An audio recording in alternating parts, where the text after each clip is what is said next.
Welcome to iDream legal talk. నేను Udayasri, high court advocate Nageswararao పూజారి గారు మనతో ఉన్నారు. మాట్లాడదాం. నమస్తే అండి, వెల్కమ్ టు స్టూడియో. సో చాలా కంపెనీస్ ఇప్పుడు సడన్గా ఎంప్లాయీస్ని జాబ్లోంచి తీసేస్తూ ఉన్నారు. ఇలా పెద్ద పెద్ద కంపెనీస్ మనం చూస్తున్నాం. ఐటీ కంపెనీలలో కావచ్చు, వేరే అదర్ కంపెనీస్లో కావచ్చు. ఒక మామూలుగా జాబ్ కోసం వెళ్ళినప్పుడు మనము అందులో జాబ్ రిక్రూట్మెంట్ టైంలో సైన్ చేస్తాం కదా.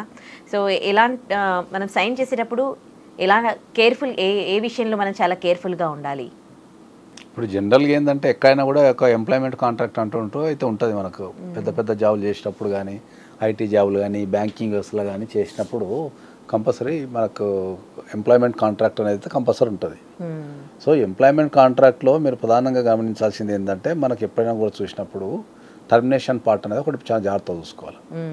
టర్మినేషన్ పార్ట్ అనేది ఎట్లా తీసేస్తారు, ఎప్పుడు తీసేస్తారు, ఎందుకు తీసేస్తారు అనేది ఉంటుంది దాంట్లో మీరు చదివేటప్పుడు ఏంటంటే సడన్గా తీసేస్తామని ఉంటుందా, లేకపోతే నోటీస్ పీరియడ్ ఇస్తామని ఉంటుందా, ఓకే, తర్వాత దానికైనా ప్రొసీజర్ ఉంటుందా అనేది మీరు చాలా జాగ్రత్తగా గమనించాలి. ఫస్ట్ ఒకవేళ ఎంప్లాయీని సడన్ గా తీసేసేసారు అనుకోండి, అప్పుడు అయితే మనకు ఎంప్లాయ్మెంట్ చట్టాల ప్రకారం, మనకు లేబర్ యాక్ట్స్ కానీ ఎంప్లాయ్మెంట్ చట్టాల ప్రకారం కానీ ఎవరిని సడన్గా తీసేయడానికి లేదు. ఎక్కడ కూడా compulsory there is a notice ఇచ్చే తీసేయాలి.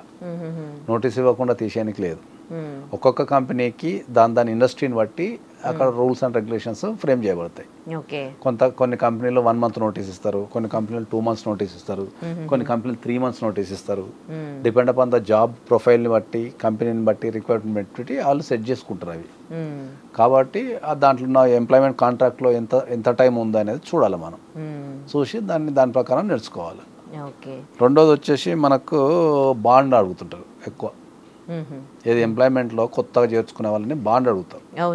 2 years బాండ్ ఇవ్వాలి అని అడుగుతారు. ఈ 2 years కానీ 1 year కానీ 3 years కానీ బాండ్ అడుగుతుంటారు. అకార్డింగ్ టు ద లా అయితే బాండ్ అనేది ఎప్పుడు కూడా ఇన్వాలిడ్, వాల్యూ ఉండదు బాండ్కి. ఓకే. సో ఏంటంటే కంపెనీలు ఏం చేస్తాయంటే ఏంటంటే వాళ్ళ మీద ఇన్వెస్ట్మెంట్ పెట్టడము, ట్రైనింగ్ ప్రోగ్రాంలు ఇవ్వటము, వాళ్ళని ట్రైన్ చేసుకుంటారు, ముందు ట్రైన్ చేసుకొని పని చేయించుకుంటారు.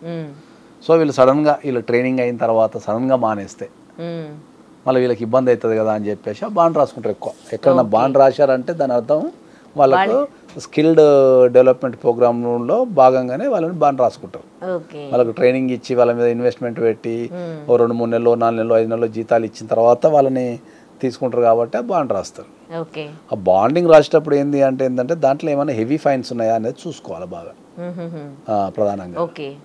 కొన్ని సందర్భాల్లో 5 లక్షలు కట్టాలా, 10 లక్షలు కట్టాలా, సడన్గా మానేస్తే ఇట్లుంటే అట్లుంటే టర్మ్స్ అండ్ కండిషన్స్ ఉంటాయి. సో అవి చాలా జాగ్రత్తగా మీరు అది చేసుకోవాలి. ఒకవేళ ఎంప్లాయీ సడన్ గా మానేసింది అనుకో, మేనేజ్మెంట్ కి ఏమైనా రైట్స్ ఉంటాయా? ఏది డెఫినెట్లీ ఉంటాయి. ఎలాంటి రైట్స్ ఉంటాయి? ఫస్ట్ ఇప్పుడు సడన్ గా మానేకి చట్ట ప్రకారం అయితే ఏముండదు, ఫస్ట్ పాయింట్. రెండోది సడన్గా మానేస్తే దానికి జరిగిన ఏదైనా లాస్ ఉంటే కాంపన్సేషన్ ఎంప్లాయీ దగ్గర నుంచి తీసుకునే అవకాశం ఉంటుంది. ఓకే. షెడ్యూల్డ్ చేయాలి ఎప్పుడైనా కూడా. నువ్వు మానేసుకునే రైట్ నీకు 100% ఉంటుంది, కానీ దాన్ని షెడ్యూల్ చేయాలి. అంటే నువ్వు కంపల్సరీ చెప్పాలా. అకార్డింగ్ టు ద మనకు ఆఫర్ లెటర్ ప్రకారము నువ్వు తగిన నోటీస్ పీరియడ్ ఇవ్వాలి. ఓకే. ఒకవేళ నువ్వు సడన్గా మానేసినాం అనుకుందాం, సపోజ్ సడన్గా మానేస్తే రిలీవింగ్ లెటర్ ఇవ్వడు కదా, ఎక్స్పీరియన్స్ లెటర్ ఇవ్వడు కదా. సో నువ్వు నెక్స్ట్ జాబ్కి వెళ్ళాలనుకో, నేను రిలీవింగ్ లెటర్, ఎక్స్పీరియన్స్ లెటర్ అనేది కంపల్సరీ అడుగుతారు. అవి లేకుండా ఎట్లా చేస్తారు మీరు? కాబట్టి అవి రావాలి. కాబట్టి ఫైనల్ అకౌంట్స్ ఉంటాయి. ఇప్పుడు లాంగ్ టర్మ్ చేసే వాళ్ళకి బెనిఫిట్స్ ఉంటాయి. ఓకే. ఆ బెనిఫిట్స్ రావు, ఇవ్వరు, ఫైనల్ అకౌంట్స్ చేయరు, శాలరీ క్రియేట్ చేయరు. There are so many issues ఉంటాయి. సో ఎప్పుడైనా కూడా ఏ కంపెనీ అయినా కూడా ఎంట్రీ అండ్ ఎగ్జిట్ అనేది స్మూత్గా జరగాలి. ఎగ్జిట్ అండ్ ఎంట్రీ స్మూత్గా జరగాలంటే ఏంటంటే నువ్వు ఆ ఎంప్లాయ్మెంట్ ఆఫర్ లెటర్ని మీరు చాలా జాగ్రత్తగా మీరు పరిశీలించిన తర్వాతనే జాయిన్ కావాలి. ప్రొబేషన్ పీరియడ్ ఉంటుంది. ప్రొబేషన్ పీరియడ్ కొంతమందికి 6 months ఉంటుంది, కొంతమందికి 1 year ఉంటుంది, కొంతమంది 2 months ఉంటుంది. ప్రొబేషన్ పీరియడ్లో ఎనీ టైం తీసేస్తాను కూడా రాసి ఉంటుంది.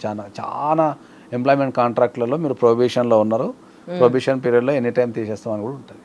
అది కూడా చదువుకోవాలి.